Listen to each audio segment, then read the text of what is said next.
In 1776, the people of the 13 colonies in America felt that they needed just a little bit more independence from Britain than they had had up to that moment. On the 4th of July that year, they issued their Declaration of Independence. These are the famous words that begin the second paragraph. We hold these truths to be self-evident, that all men are created equal, that they are endowed by their Creator with certain unalienable rights, that among these are life, liberty, and the pursuit of happiness. Whatever you think about the Declaration and the list of rights that are included, what's really interesting is the order of words. Life, liberty, and the pursuit of happiness. The right to life comes before everything else. If you're not alive, you have no rights or duties. There is nothing to defend, nothing to fight for. It's the same with the 1948 Universal Declaration of Human Rights from the United Nations. Article 3 states, everyone has the right to life, liberty, and security of person. The rights are slightly different, but the order is the same. It has to start with life.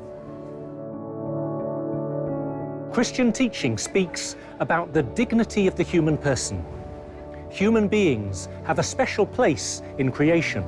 We are persons, not things, with a body and a soul, with freedom and intelligence, with creativity and a conscience. Even if you don't believe in God, you can believe that human life has a special value, an intrinsic worth. This is why we shouldn't treat people as objects or as means to an end. Their dignity does not depend on what other people think about them. It doesn't depend on their gifts or abilities. It depends on their humanity. This dignity can never be taken away. That's why we should honor someone's life from beginning to end, from conception to their natural death. This is what it means to respect the sanctity of life. Two experiences come to mind when I think about these things. When I was a student, I spent a summer volunteering with Mother Teresa's sisters in North London. They ran a soup kitchen and a hostel for homeless people. I've never chopped so many carrots or prayed so many rosaries. But what touched me was the way the sisters treated each person. They never turned anyone away, no matter how difficult the situation. People were often filthy from living on the streets. Many of them had serious mental health problems. The sisters showed such kindness to each individual. There was no pretense. The dignity of the human person was not just a theory, it was a living reality. The second experience was soon after I had become a priest.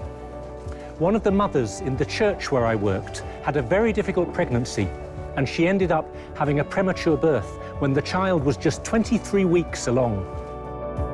I went to visit her the next day in the neonatal ward at St. Mary's Hospital in Paddington. It was the smallest baby I had ever seen. What moved me was not just the concern of the parents, I expected that. It was the care of the whole neonatal team. The whole medical unit was focused on these tiny babies who had nothing to give except their being, their life itself. This team understood the meaning of human dignity. And yes, the baby made it and was sitting in the church with her parents a few months later. In the 10 Commandments of the Old Testament, God said to Moses, "You shall not kill." It's sometimes translated as, "You shall not murder." We have a right to self-defense, but it's wrong to directly and intentionally kill an innocent human being. This is why Catholic teaching forbids murder, abortion, euthanasia, and suicide. Some people, of course, are not fully aware that something is wrong, or not fully responsible for their decisions. And some situations get so complicated that it's not clear what the right way forward is. we should always have compassion and never be quick to judge others in difficult situations.